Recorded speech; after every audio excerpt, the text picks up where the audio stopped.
Bom, pessoal, mais uma vez aqui, Paulo Henrique Araújo, na condição de professor de banco de dados. Bom dia para quem está assistindo o vídeo aí de manhã, boa tarde para o pessoal da tarde, boa noite para quem é de boa noite. Acabei de reiniciar meu computador aqui, vamos abordar uma técnica de banco de dados hoje que talvez seja novidade para vocês, eu não sei se chegaram a ver com o professor anterior.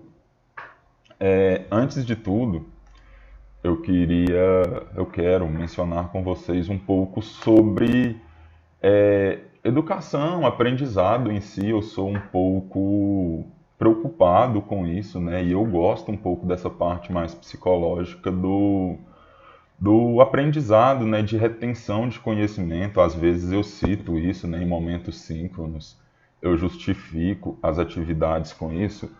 E eu não sei se todos conhecem, eu queria mostrar a pirâmide de William Glasser. Acho que é assim que se pronuncia mesmo o nome dele. Eu já li algumas coisas sobre ele, mas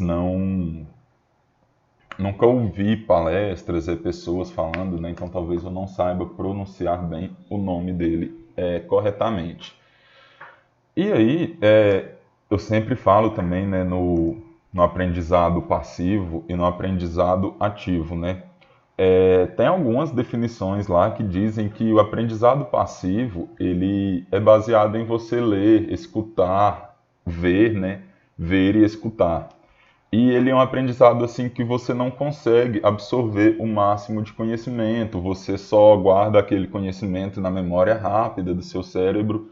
E o importante não é esse aprendizado, né? É estimularmos o aprendizado ativo, né? Ele é mais baseado em você discutir, em você praticar, em ensinar os outros.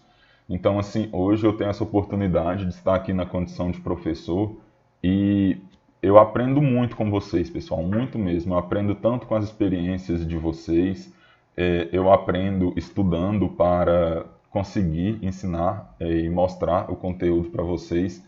Mas, assim, por que disso? Segundo ele lá, você apenas ler, você vai reter 10% do conhecimento, né, daquilo que foi passado. Então, por si só, ler não é um método de alta retenção de conhecimento, né, de alta absorção de conhecimento. Então, eu tento ser mais dinâmico um pouco, né? Eu não gosto muito de ficar postando PDFs e livros. Eu até discordo um pouquinho desses 10% aí do ler. Tem algumas outras correntes, né, de alguns outros estudiosos que diferem um pouco dessa pirâmide, mas eu uso ela como uma referência, né? E diz que você escutar, você consegue reter 20%. Você vê 30%. Logo, se você ver e escutar, você consegue absorver 50% do conhecimento. O que não é ruim, né? Mas 50% está muito abaixo da média. Eu gostaria de estimular que vocês passassem desses 50%. Então, o que eu gravo aqui são videoaulas. Eu estou estimulando o visual e o auditivo. Até por isso eu sempre coloco aqui no cantinho, né, mas para tentar reter, quase não sai, para tentar reter um pouco mais da atenção mesmo para cá. Porque aqui eu posso gravar só a tela, mas talvez isso não seja muito eficiente. E onde é que eu quero chegar com isso? Eu quero estimular o máximo. Eu não quero que você só assista a minha aula, feche o vídeo e pare. O que eu preciso de você para o seu aprendizado? Que você vai replique os exemplos, que você tenha dúvidas, que você escreva o código. Veja que aqui escrever ele define lá como 80% de retenção. E assim, banco de dados em específico não é difícil, mas tem muitos detalhes, sabe? Tem uma vírgulazinha que vai lá e faz o seu script inteiro não funcionar. Tem uma questão de aspas, né? Às vezes, se você esqueceu de abrir uma aspas, fechar uma aspas, um parênteses no lugar errado, seu código não funciona. E assim, se a avaliação for criteriosa ali, né? Não funcionou ou não funcionou, Um simples caractere te complica. E os 95% ali de retenção está em explicar, em ensinar mesmo. Por isso que eu digo que é uma oportunidade muito boa estar aqui com vocês como professor. Mas vamos para a aula, né? Vamos ver um pouquinho mais aqui de banco de dados. Eu estou com o Champ aberto aqui. Vou iniciar o MySQL. No comecinho agora não vou precisar dele ainda, mas se você acompanhar tudo, vai ver que lá mais para o final nós vamos precisar já do servidor inicializado. Eu vou deixar ele inicializado, vou abrir aqui meu Workbench, ele fica fixado aqui na tela. É um aplicativo que eu uso com uma certa constância. Só que aqui agora eu não vou conectar. Vocês já viram modelagem, né? Pressupõe que vocês já saibam, já criaram alguns modelos. Eu vou criar um banco aqui, né? Para nós darmos continuidade, né, em alguns exemplos, fazer algo mais aprofundado aqui com MySQL. Em File, eu vou iniciar um New Model, então um modelo novo. Eu posso fazer isso através do atalho Ctrl N também. Então, por mais que eu inicializei lá o Champ, deixei o servidor rodando, nesse momento aqui eu não preciso do Champ, tá? Mas vamos criar um banco aqui, né? Vamos criar um diagrama e assim, eu falo para você, fique aqui, eu sei que você já sabe criar o diagrama, mas vamos analisar algumas coisas aqui. O que é o exemplo? O exemplo vai continuar perto daquilo, né, da tabela de alunos e professores, daquilo que foi visto lá no mais para trás um pouquinho. Então, vamos criar uma tabela aqui. Primeiro, vamos ver aqui, na verdade, a questão do banco. O banco aqui, você consegue mudar o nome dele. É igual quando você cria o banco lá, db_escola, você consegue, pelo create database, né, pelo create schema, você consegue nomear lá, você consegue nomear o seu banco aqui. Isso é importante, mais na frente você vai entender por quê. Esse banco aqui, eu vou nomear ele como escola, certo? Então esse vai ser o nosso banco escola. Agora que ele já está nomeado, vamos criar esta tabela aqui. Essa tabela aqui, ela vai se chamar alunos, certo? Eu sempre coloco no plural, porque uma tabela recebe mais do que um aluno, né? Então sempre coloco ela de maneira que deixe entender que lá tem vários registros. O que é que nós vamos fazer aqui? Vamos criar o nosso ID, né? O nosso ID ele é do tipo inteiro. Automaticamente aqui o Workbench já marca ele como primary key, né? Como chave primária, como valor not null. Não nulo, eu vou adicionar o campo auto incremente. Já mostrei para vocês o porquê. Vamos criar aqui que um aluno ele tem um nome, né?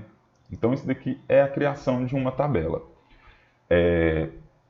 Como nós temos um nome, né, vamos utilizar o campo varchar. Eu acredito que 90 caracteres seja o suficiente. Não vamos entrar aqui em detalhes, né, se carece ou não ser um campo not null. A ênfase aqui é criar essa tabela. Mas se você acha interessante, vai lá e marca o not null nesse campo. O que é interessante também um aluno ter uma matrícula, né?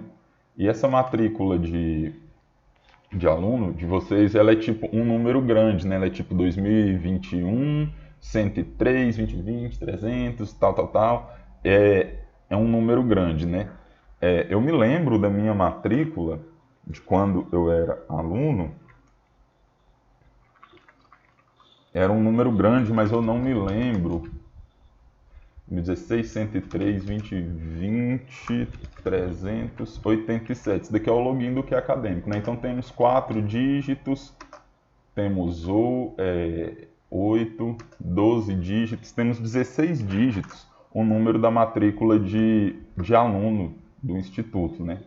Então vamos colocar aqui um varchar também de 16 para inserirmos a nossa matrícula. O que mais que é interessante um aluno ter? Talvez o seu contato ali, né? O e-mail.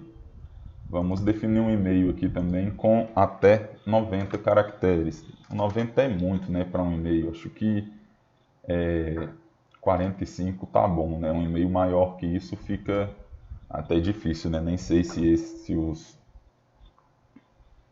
os fornecedores, né, de serviço de e-mail permitem criar um e-mail com essa quantidade de caracteres. Vamos colocar aqui o nascimento, né, só para nós explorarmos um pouco do campo data. Certo? Colocar aqui campo date, então. Então tá aqui a minha tabela de alunos, ela ficou toda pequenininha aqui, né? Vamos mudar o tamanho dela aqui para nós conseguirmos visualizar ela toda. Então, no nosso exemplo lá, nós tínhamos uma tabela de alunos e tínhamos uma tabela de professor. Não lembro também bem quais eram os campos, né? Mas vamos criar ela aqui, professor, e vamos dar alguns atributos também a ela. Quais são esses atributos? ID, como de costume. Por padrão aqui, o Workbench ele coloca o nome do atributo e o nome da tabela. E, na verdade ficou até errado aqui, né? Professores, como eu falei para vocês. E ele pega e coloca lá ID professor. Pessoal, não faz muito sentido repetir isso daqui, porque se você está na tabela de professor, é claro que o ID dela vai ser de professor, né? Então não faz muito sentido você colocar aqui nome professor. Se você está fazendo um select, um update, um delete na tabela professor, é claro que você vai estar alterando o nome do professor, você vai estar inserindo o nome do professor. Então isso aumenta muito o tamanho do seu script em si, né? Então o nome aqui também, né, para manter o mesmo padrão, vou deixar 90. O professor também ele tem uma matrícula, isso daqui não é tão importante assim também, mas vamos colocar esse campo aqui para aumentar a quantidade, né, de atributos aqui da tabela, né? E a matrícula do professor, ela tem 7 dígitos. A de vocês tem 16. A nossa ela é menor um pouquinho. E aqui eu esqueci de colocar o autoincremente no ID. E acho que nome, matrícula, colocar e-mail também aqui para professor. Para depois nós fazermos algumas consultas. E-mail também vou deixar o varchar de 45 como na tabela de alunos. Então, o que nós tínhamos, né? Nós tínhamos que, no nosso exemplo lá, que nós fizemos para o código, nós teríamos essa representação visual, uma tabela de alunos e uma tabela de professores. Só que elas não tinham nenhuma relação, nenhuma ligação entre si. E como é que nós vamos fazer essa ligação? Criando a tabela de N para N, né? Porque um aluno ele tem vários professores. Então vocês têm o professor de português, de matemática, de geografia, de manutenção, banco de dados, etc. E o professor também tem vários alunos, né? Então cada turma tem lá 30, 40 alunos. Então aqui nós temos uma relação de N para N, né? De muitos para muitos. Então aqui agora eu vou criar uma tabela de N para N automaticamente. E agora eu vou editar essa tabela, né, que ele cria um nome não tão aleatório, mas ele cria no padrão dele, né? Então, o que eu tenho nessa tabela de atributos? Primeiro eu vou mudar o nome dela, né? Então eu vou colocar o nome dela de aluno _ professor, porque ela referencia, né, os alunos e os professores. E vou colocar aqui aluno. Agora que no atributo vai ser realmente no singular mesmo. Aqui eu tenho um único aluno e aqui eu tenho um único professor. Tranquilo? Então aqui agora nós conseguimos explanar essa relação de N para N. É inteiro, é chave primária, é not null, então é obrigatório ter isso daqui. Vocês vão ver que quando nós formos preencher as tabelas, primeiro nós temos que preencher as tabelas dos cantos, né? Depois nós preenchemos essas. Porque você precisa de ter algum registro inserido aqui para fazer essa ligação, né? De tal aluno é aluno de tal professor é aluno de tal aluno, e assim sucessivamente. E aí também, para explorar um pouquinho, né, para ficar um pouco maior, eu vou criar uma outra ligação aqui, tá? De 1 para n. Na verdade, tem a ordem de você clicar aqui. Então,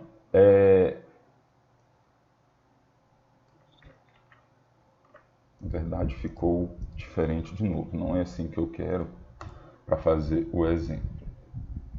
Tem que ser de cá para cá, desfaz. Tem que clicar primeiro na tabela que você quer adicionar o campo. Então, eu vou criar uma segunda relação aqui.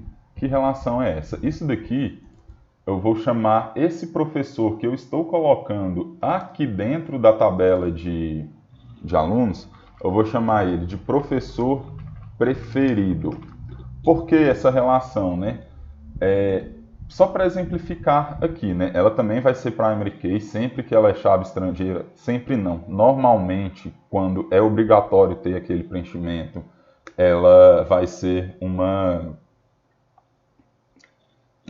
chave primária. Se eu desabilitar aqui chave primária, ela passa a ter essa relação tracejada aqui. Então não é obrigatório eu preencher o campo, eu ter um registro, na verdade, no campo professores. Mas então eu vou criar isso daqui e mais na frente nós vamos destoando disso daqui. E aí, beleza, né? Tá bom esse modelo aqui, eu acho que ele consegue representar bem o que nós vamos fazer em aula agora. O vídeo já está ficando um pouco grande, mas está perto. Então, o que acontece? Dado esse diagrama, o que eu vou fazer? Eu vou voltar lá no MySQL, né? Eu vou abrir minha conexão.